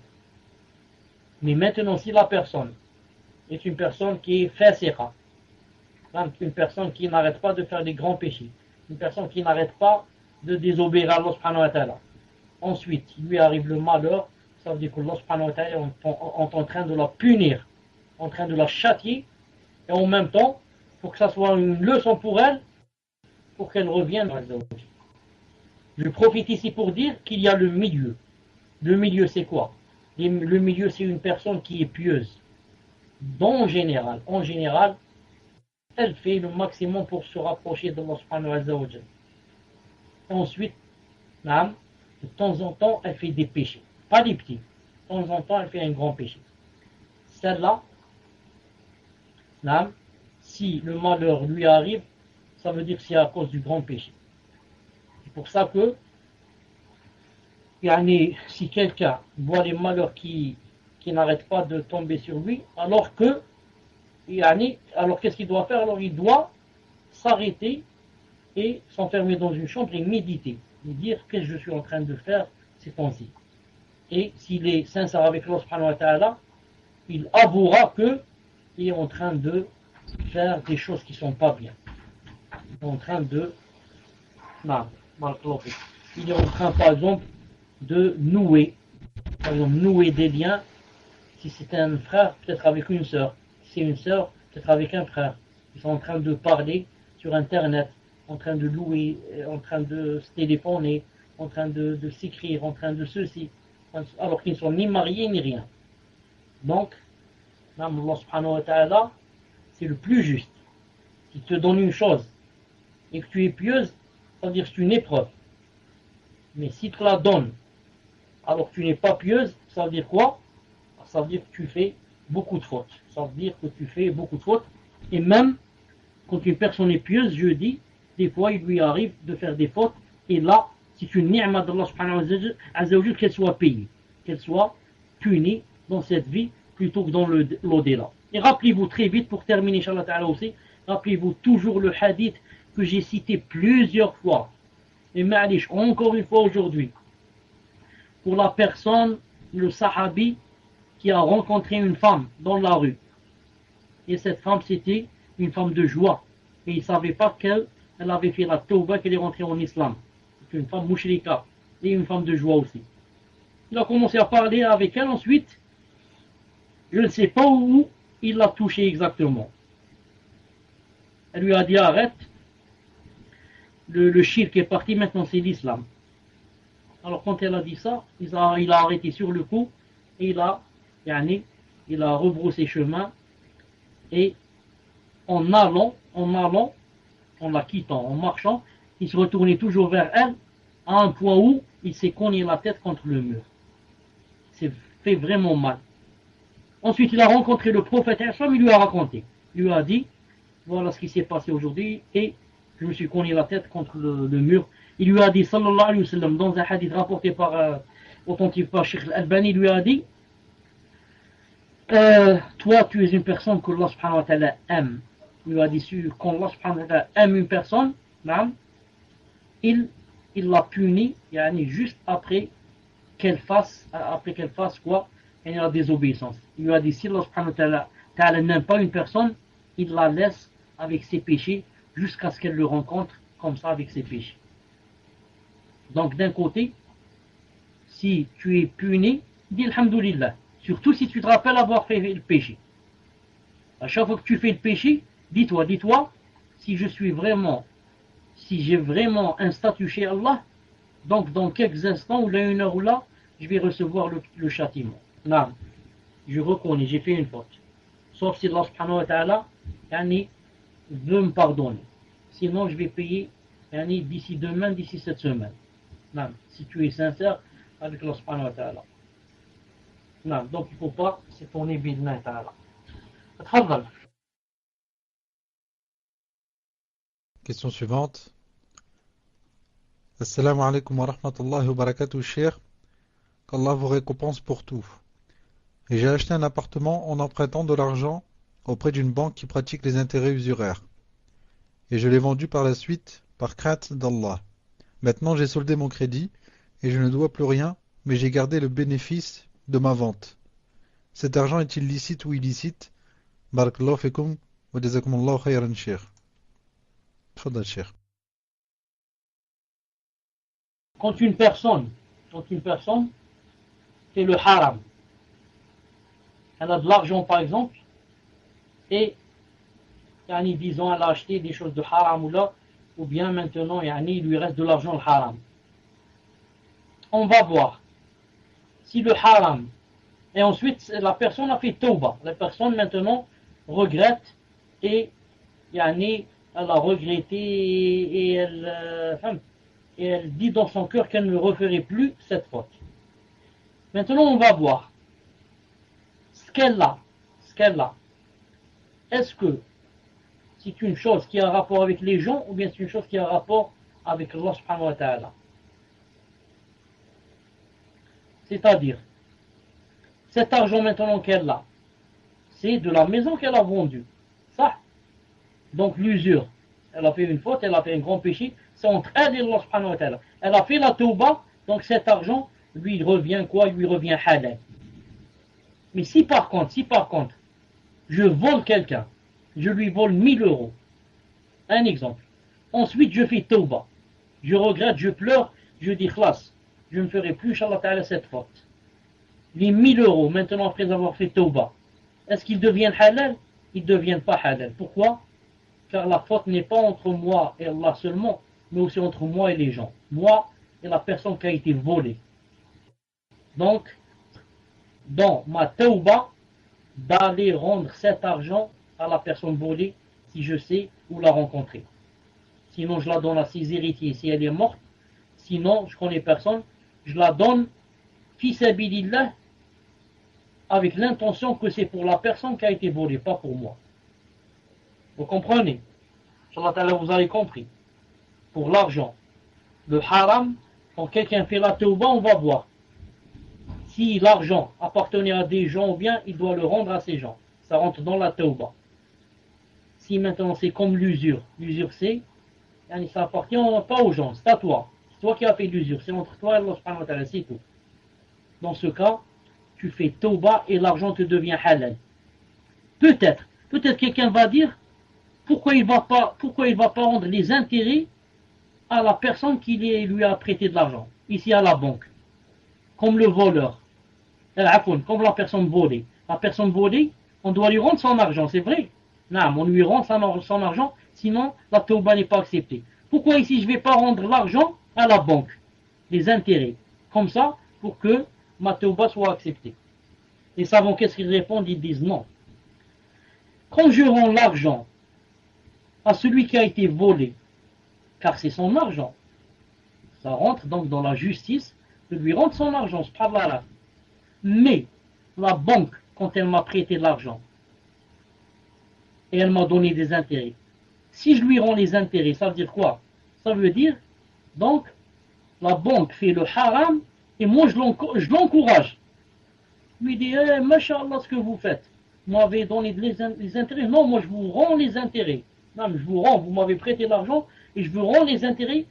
Ça veut dire, c'est comme si, disent les savants, quelqu'un, t'as vendu de l'alcool, maintenant pour faire la tauba, tu vas lui rendre l'argent. Tu as bu de l'alcool et tu lui rends son argent. Tu lui dis l'alcool c'est haram. Donc tu as fait deux choses. Et bu de l'alcool et je lui rends encore son argent.